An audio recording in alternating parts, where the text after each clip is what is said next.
Bonjour, bienvenue sur Comment fait-on, heureux de vous retrouver pour une nouvelle recette. Nous allons réaliser ensemble aujourd'hui une farce au panais. Vous allez voir, comme d'habitude, c'est très simple à faire et c'est délicieux.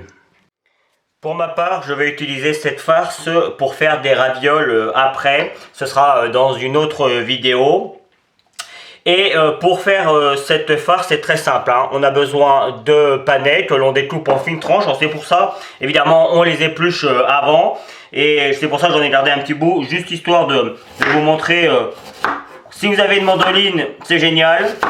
Sinon, vous voyez, on les découpe vraiment en petites tranches comme ça, le plus fin possible pour que la cuisson se fasse le plus rapidement possible et puis surtout qu'ils soient tous à peu près homogènes. Dans une casserole, j'ai préparé 25 g de beurre. Je vais mettre, si ça veut bien marcher, voilà, c'est parti. J'ai mis 25 g de beurre comme je l'ai dit. Je vais le mettre à fondre. Je prends une cuillère et je vais venir, une fois que le beurre va être fondu, je vais venir intégrer mes panais. Alors vous allez voir, la casserole paraît petite, mais les panais vont vite réduire. J'ai préparé au préalable, alors moi c'est du jus de soupe, c'est de la soupe que j'ai fait, j'ai récupéré un peu de jus avant de la soupe de légumes, hein, j'entends. Et j'ai récupéré un petit peu de jus avant de mixer l'ensemble, mais vous pourriez prendre un bouillon vous savez, les cubes spéciaux pour faire des bouillons de légumes, ça marchera très bien. On aura besoin également de sel, de poivre et d'un petit peu de muscade, et également de crème fraîche, mais ça on verra ça vers la fin. Ouais. Là le beurre commence à être bien fondu, on n'attend pas qu'il noircisse ou quoi que ce soit. Et là, vous voyez, je remplis pas tout et je viens bien imbiber mes panais avec le beurre. Voilà, hop, on n'en oublie pas. Je ferai le petit bout qui me reste juste après. Vous voyez, on vient bien, on mélange pour que le beurre s'imprègne bien avec nos panais pour donner du goût. Allez, c'est parti pour 2-3 petites minutes comme ça et on rajoutera le bouillon et ce sera parti. Ah bah décidément, ça ne veut pas tenir dans la casserole. Et ce sera parti pour une cuisson d'environ 15 à 20 minutes à feu doux. Allez, je rajoute mon bouillon. La valeur d'environ 2 cuillères à soupe dans un premier temps. Allez, j'en mets 3. J'ai une petite cuillère à soupe. Et le but, c'est de cuire tout ça. Et il ne faut plus qu'il y ait de bouillon dans la casserole. Mais si jamais vos panais ne sont pas assez cuits, il faut que les panais se détachent, ça cuit assez rapidement, mais enfin quand même. Si c'est pas assez cuit et que vous voyez qu'il manque un petit peu de jus, vous en rajoutez et vous attendez que ce soit complètement, que le jus soit complètement évaporé. Une dernière chose, moi j'ai pris du jus de légumes, mais bien entendu si vous avez des cubes de volaille ou de bœuf, ça marchera aussi, hein. Le goût sera un petit peu différent, mais ça marchera très bien. Vous voyez, moi là, je considère que ma cuillère est vraiment pas grande, hein. Donc je vais mettre 2 cuillères à soupe, mais vous vous adaptez, hein. Et hop, j'en rajoute encore 2. J'en mettrai peut-être un petit peu plus.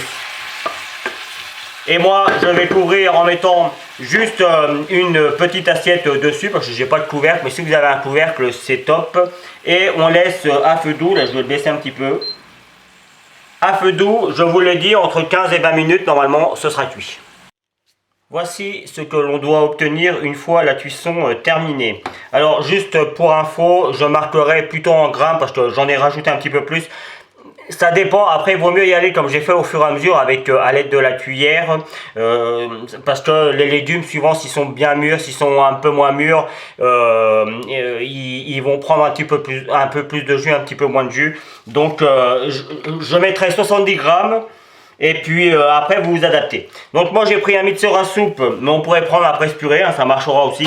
Et là le but, ça va être de venir mixer tout ça dans un premier temps. Vous voyez, ça se réduit en purée, hein.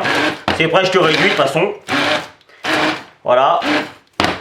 Hop, bah comme j'ai pas mis beaucoup de temps, il y a encore du travail à faire, mais je vais le faire par la suite.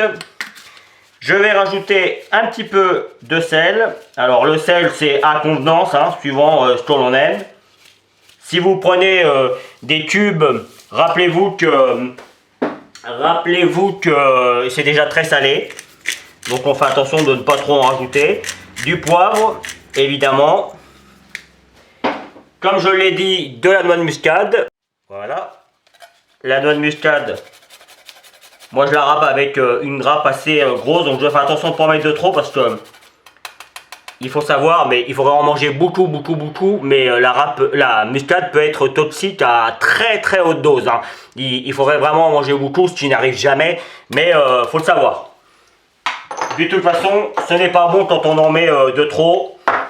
Et je vais rajouter tout de suite également ma cuillère de crème fraîche épaisse. Et j'en mélange tout ça jusqu'à obtenir quelque chose de parfaitement homogène. Alors j'ai un vieux mixeur à soupe. Hein, s'il y a un vendeur de mixeur à soupe qui veut que je fasse une petite pub, qu'il n'hésite pas à venir me voir. J'utilise très souvent un mixeur à soupe, donc ça peut être intéressant pour... voilà, il faut savoir se vendre, donc j'essaie. Et voici le résultat. On obtient un peu comme une purée, mais là sur le coup c'est plutôt une farce. Mais ça pourrait être mangé également en accompagnement d'une viande, hein, pourquoi pas. Ça va marcher quand même. Moi je vous l'ai dit, d'ailleurs je mettrai certainement la vidéo par là quand elle sera faite. Je vais l'utiliser pour garnir des ravioles. Voilà, je vous retrouve pour la fin de la vidéo. Voilà, la vidéo va se terminer sur cette petite image. J'espère qu'elle vous plaira. En tout cas, moi, j'ai pris comme toujours beaucoup de plaisir à la réaliser.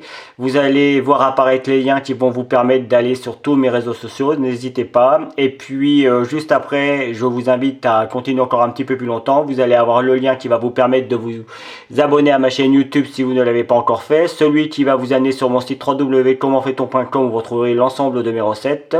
Et puis, je vous donne deux autres recettes que j'aurais fait ou qui ressemblent à celle-là, en tout cas qui sont très proches de cette farce. Voilà, à bientôt sur Comment fait-on. Merci pour votre fidélité, salut. Vous pouvez vous abonner maintenant à ma chaîne YouTube, c'est ici. N'oubliez pas la petite cloche pour les notifications. Vous avez également le lien qui va vous amener sur mon site www.commentfaiton.com où vous retrouverez l'ensemble de mes recettes. Et je vous donne deux autres recettes ici qui vous seront très utiles. À bientôt sur Comment fait-on.